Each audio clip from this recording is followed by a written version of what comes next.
Hello and welcome to another entry in our series of tutorial videos for RIOT SCADA. Thank you for joining me. So today we're going to be going over what we call the HMI view.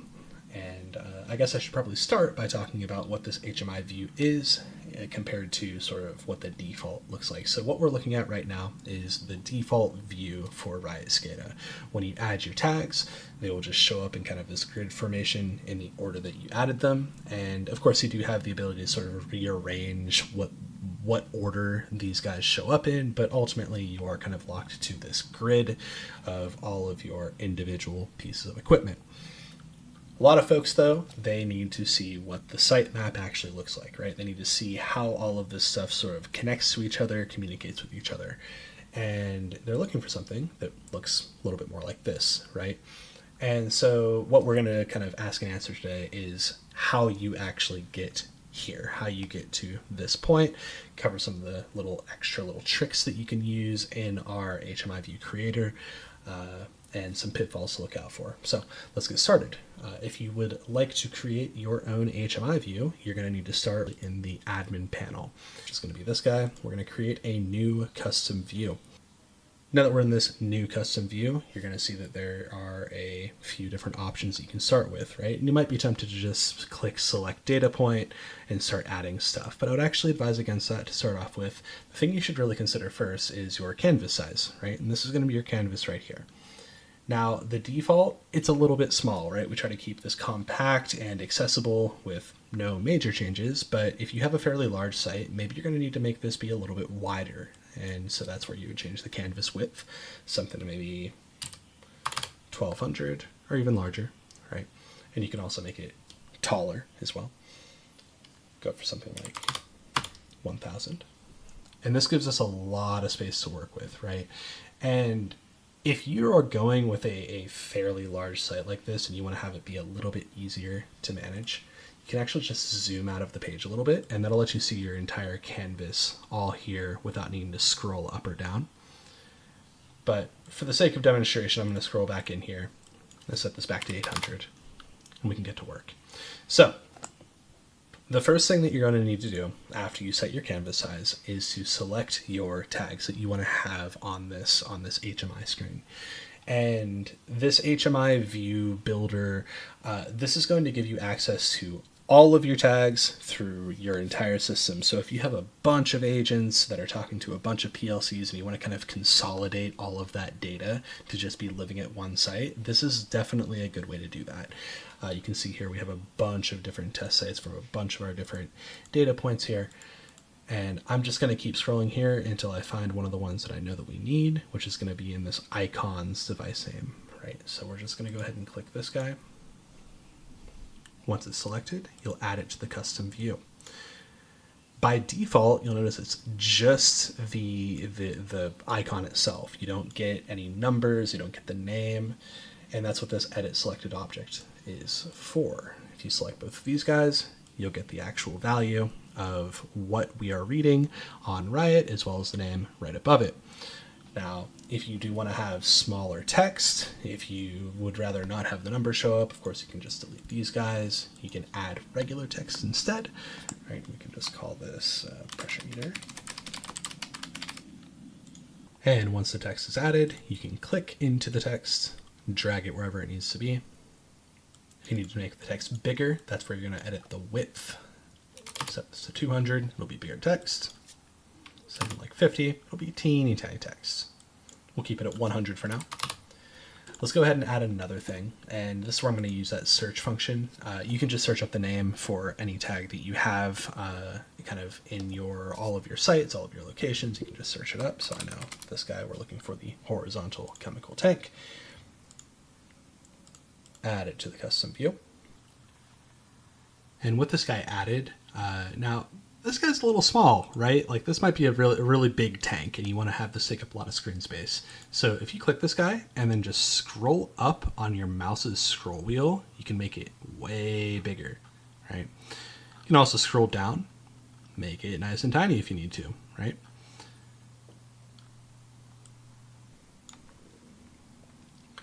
And just kind of for brevity, we'll just enable the name and the value. And this is where the draw mode comes in. This is how you draw your lines. So by default, whenever you get this guy set up, you just enable the draw mode and you will be able to draw a line between these two guys, right? Now you have a few extra options that you can edit in here if you need things a little bit different from what's kind of available by default. So first thing to jump into here, line thickness. So a lot of folks, they want it to be maybe about half as thick. You just drag this little bar to the left or to the right, and your line will be thicker or thinner based on your preference. You can also change the color of your line. You've got any color available to you. Green, blue, red. The world's your oyster on this one. And then you can also make it so that we are drawing arrows instead of lines.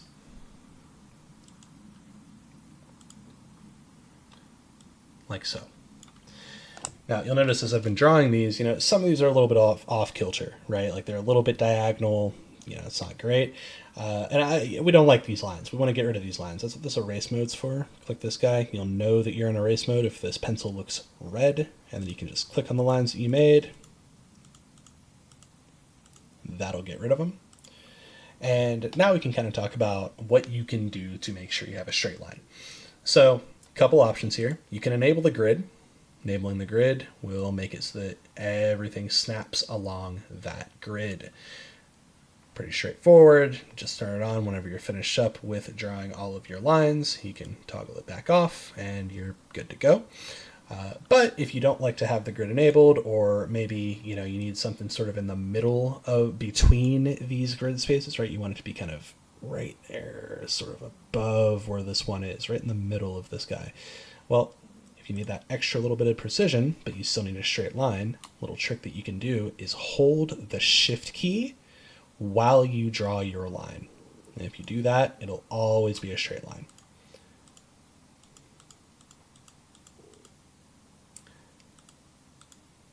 You notice there that I kind of messed up on drawing an arrow, and I had to be a little bit precise to try and select that guy. So the easiest way to kind of get around that is, instead of going directly for the erase, you can just hit undo a couple of times until you've removed the thing that you messed up on.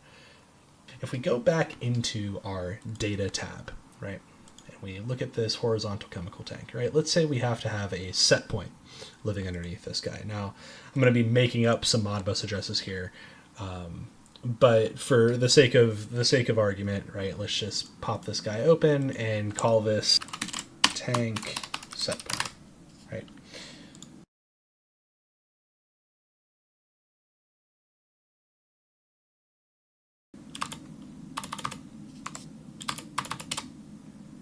Sure. Now, the thing that we do care about is, while you're setting up this set point or control or whatever it is, you're going to need to enable SCADA write. That's what this guy's here for. And if we were to just check this box, move on with our lives, then what would happen, and I can kind of demonstrate this, right? We'll submit this guy.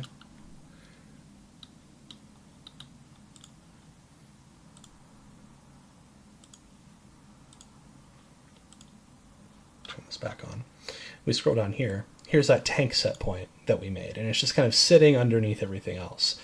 And we're really going to need that tank set point to show up underneath something else. We'd ideally like it so that we can click this guy and it shows up like one of these controls, right? So how do we do that? Well, if we go back in here, hit this tank set point and hit edit, we can select a controller. So this is where we choose what tag we want to have these controls living under. So we can select that horizontal chemical tank and hit submit. And now if we go back, run a refresh, and click this guy, here's our tank set point. We can change this to whatever it is we need. Now you'll notice that I have some buttons over here. So how do we add the buttons? Well, going back into here, let's open this guy up and hit edit.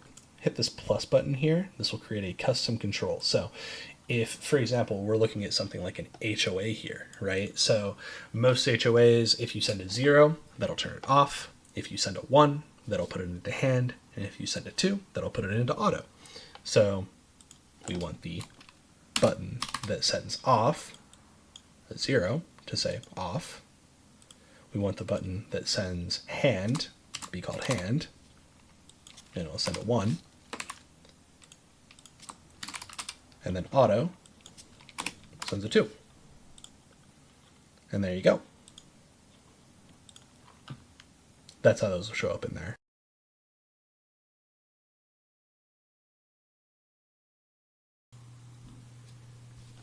That is going to cover the process of putting together an HMI view. Thank you so much for joining me. For the rest of this video's runtime, I will be kind of reconstructing the sitemap that we had previously. We're going to speed it up a little bit, but this should hopefully give you a little bit of guidance of what goes into making these sitemaps come alive. So if you just need the information, you are good to cut out now. This should be more than enough to get you started, but if you would like to stick around, watch me build a site, then by all means, feel free to stick around. But either way, thank you very much for watching, and I will be seeing you all in the next one.